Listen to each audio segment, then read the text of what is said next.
Assalamualaikum warahmatullahi wabarakatuh. Pada materi kali ini saya akan membahas mengenai pengenalan teknik industri instrumentasi dan kontrol proses di industri. Oke. Oke, sebelum kita lanjut ke materi, di sini ada data diri saya. Yang pertama, nama saya adalah Hirdafa Sadewa Supriyadi dengan NIM 125490031 dari Program Studi Rekayasa Instrumentasi dan Otomasi.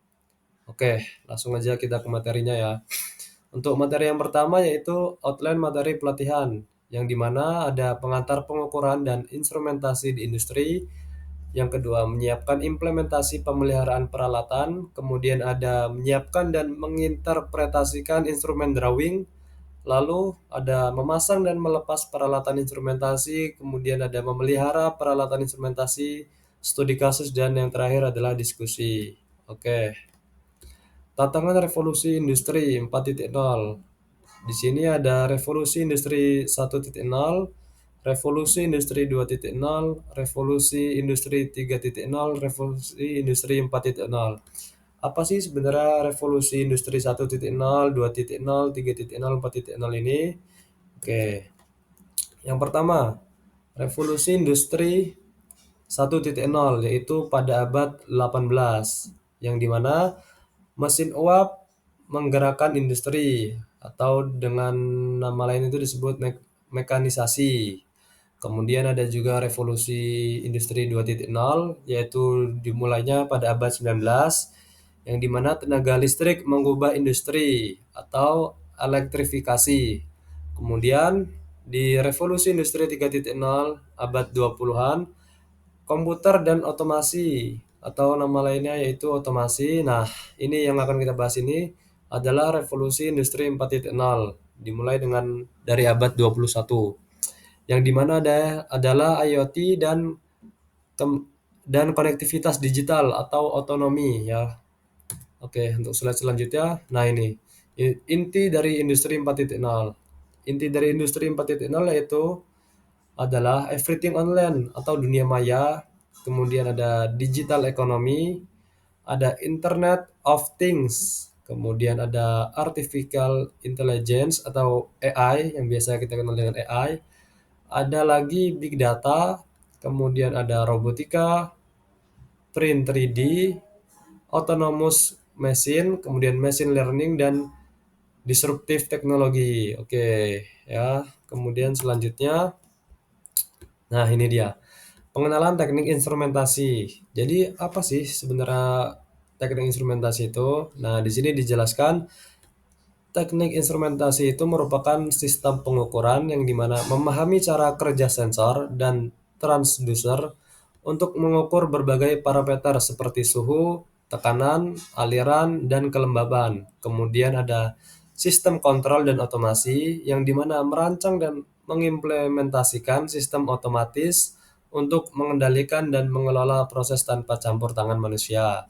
Kemudian ada yaitu pemodelan dan analisis sistem, yaitu mempelajari cara memodelkan sistem untuk memprediksi perilaku dan mengoptimalkan operasinya.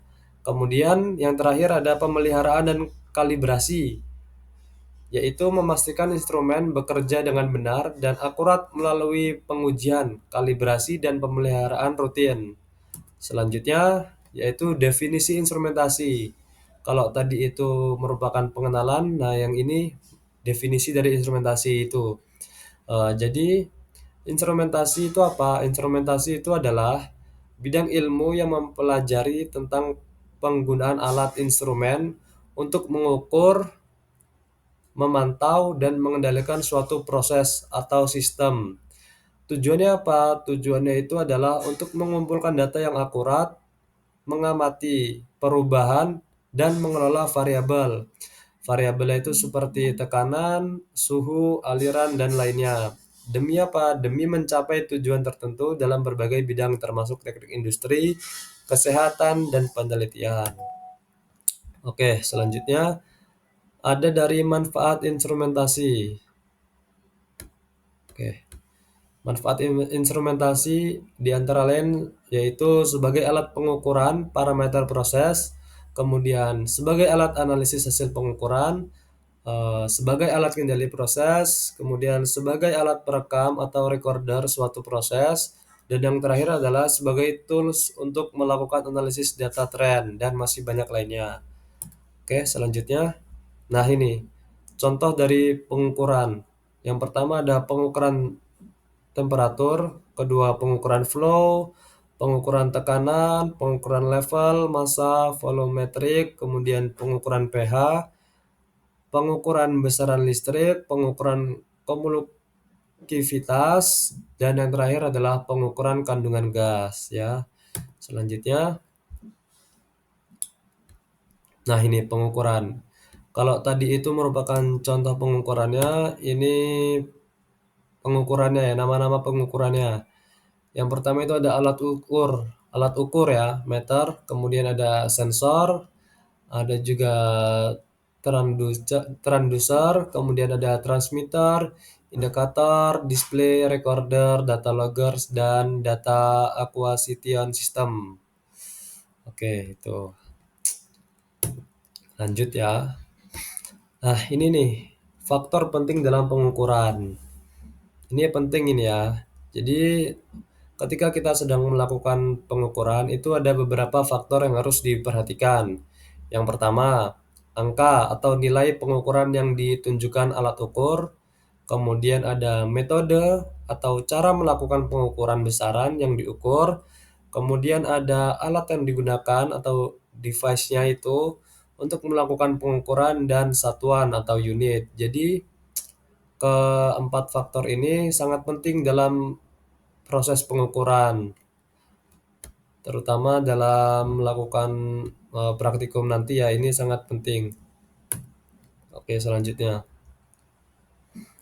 Nah, ini ada metode pengukuran. Metode pengukuran, apa sih metode pengukuran itu? Metode pengukuran adalah teknik atau cara yang digunakan untuk mengumpulkan data atau nilai suatu besaran secara kuantitatif atau kualitatif. Oke. Metode ini terbagi menjadi pengukuran langsung, di mana nilai terukur langsung terbaca pada alat, misalnya mistar atau penggaris untuk panjang, dan tidak langsung yang mengukur besaran lain untuk mendapatkan nilai yang diinginkan.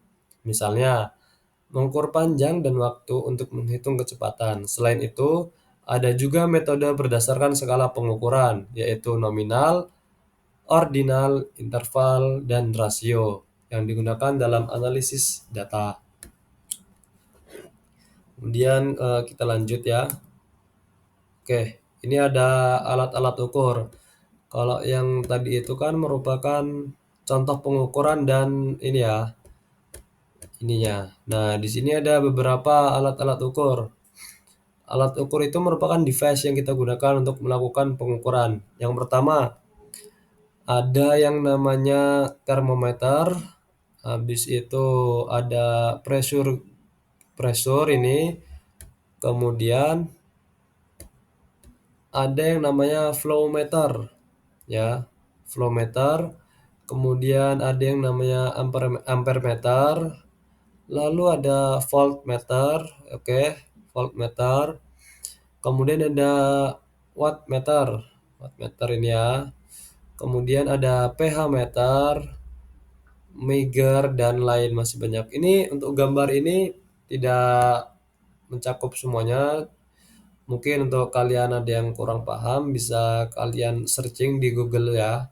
Apa itu termometer, flow meter, levet meter, dan ampere meter ini. Kalian bisa cari sendiri di Google ya, searching aja. Oke, selanjutnya ada beberapa satuan pengukuran. Oke. Yang pertama, satuan pengukuran itu ada untuk mengukur suhu itu ada satuan Kelvin, kemudian Celsius, Fahrenheit, dan Reaumur. Kemudian yang kedua itu ada PSI, kemudian bar, ATM, kilogram atau gram. Kemudian ini ada ampere, MA, KA, kemudian ada lagi volt ya atau MV, KV, MV. Kemudian ada watt, MW, GW, KVA, KVAR. Kemudian pH. Nah, Untuk pH ini biasanya digunakan untuk apa ya? Mengukur kandungan air.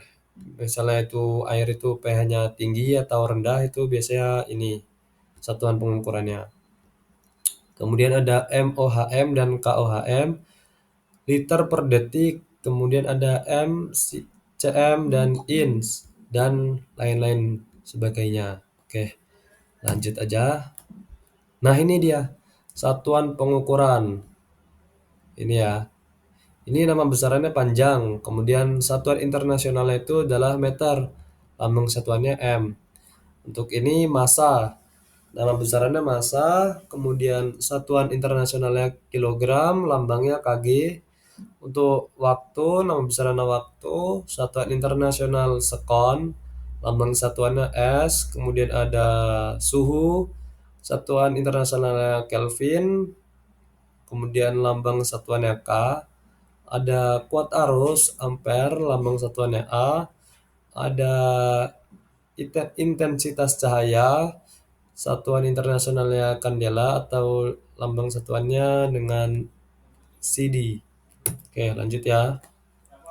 Oke, satuan pengukuran. Satuan pengukuran ini digunakan untuk memudahkan komunikasi antar engineer dan pihak-pihak yang berkepentingan agar mudah memahami suatu sistem. Oke ya. Ini ada beberapa satuan yang digunakan seperti British Unit, habis itu ada CGS, kemudian ada Satuan Internasional atau SI, kemudian ada ANSI dan masih banyak lainnya. Oke, lanjut ya. Nah, ini dia. Ini merupakan struktur pengukuran. Yang pertama, struktur pengukuran itu ada 4 ya. Untuk yang pertama ini merupakan standar kerja yang dimana menetapkan, merealisasikan, memproduksi ulang nilai suatu satuan untuk meneruskan ke alat ukur dengan perbandingan. Untuk yang kedua ini nasional, yaitu merupakan dasar untuk menetapkan nilai dari semua standar lain. Kemudian selanjutnya ada standar internasional, yaitu dasar untuk menetapkan nilai dari semua standar lain. Kemudian ada ketelusuran, yaitu di mana proses penelusuran alat kemudian dibandingkan dengan standar internasional. Oke, sampai sini paham semua lah ya, semoga paham. Oke, selanjutnya nah ini dia ada beberapa kode dan standar instrumentasi. Yang pertama itu ada ANSI atau kepanjangannya itu adalah American National Standard Institute. Kemudian ada API atau American Petroleum Institute.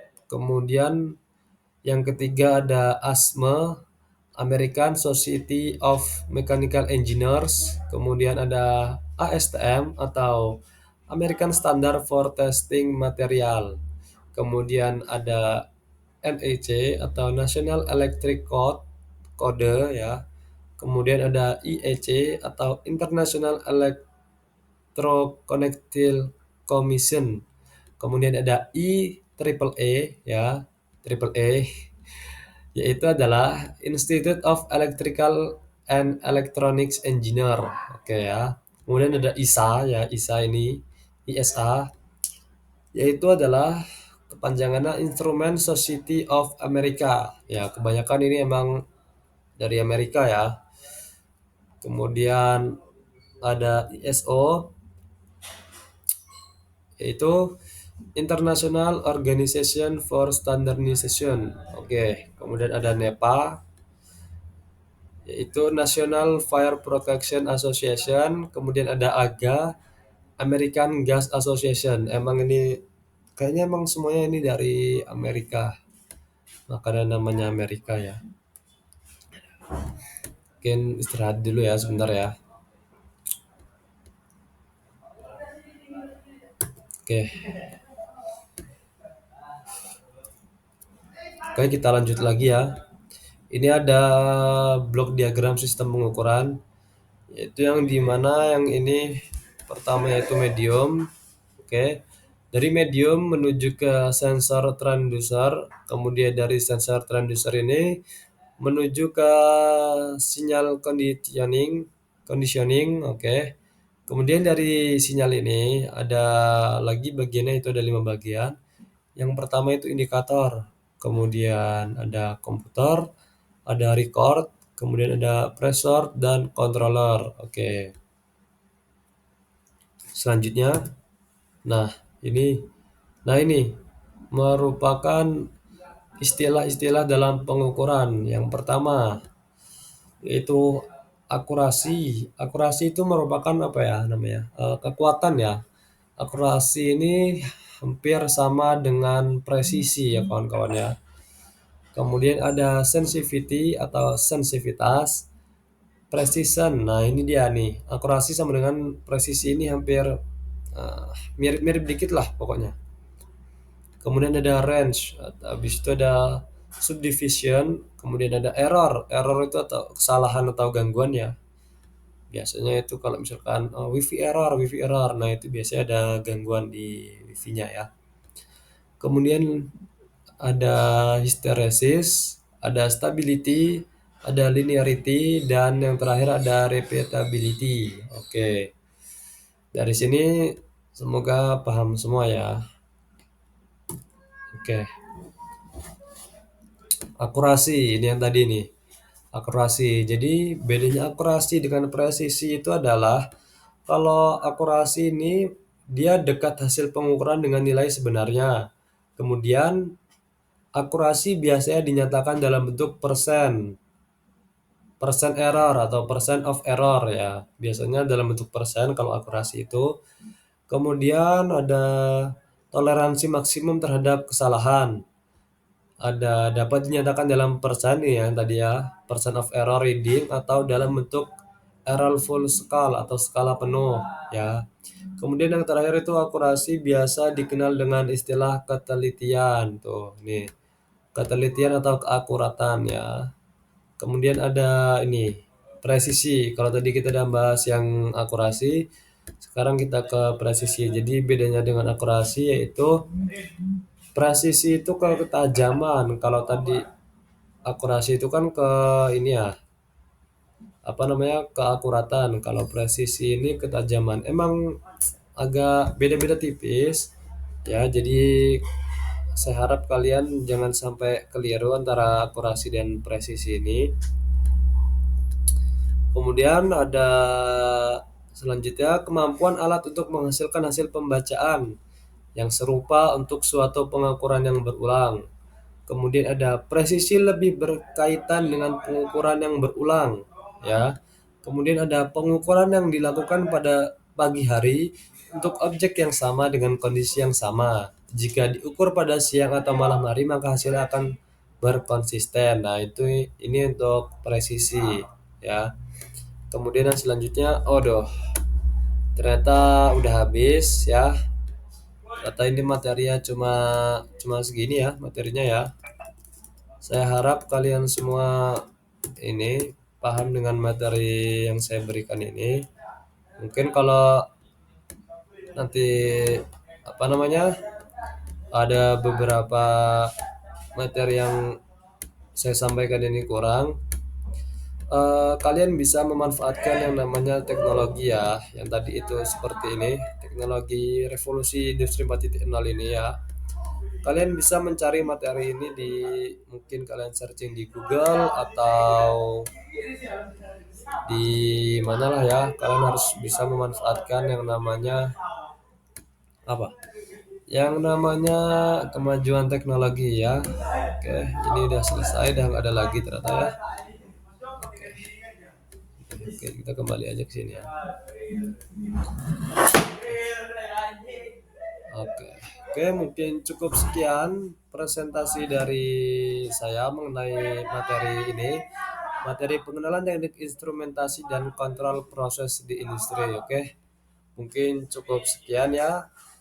Saya akhiri presentasi materi pada pertemuan ini. Assalamualaikum warahmatullahi wabarakatuh. Oke.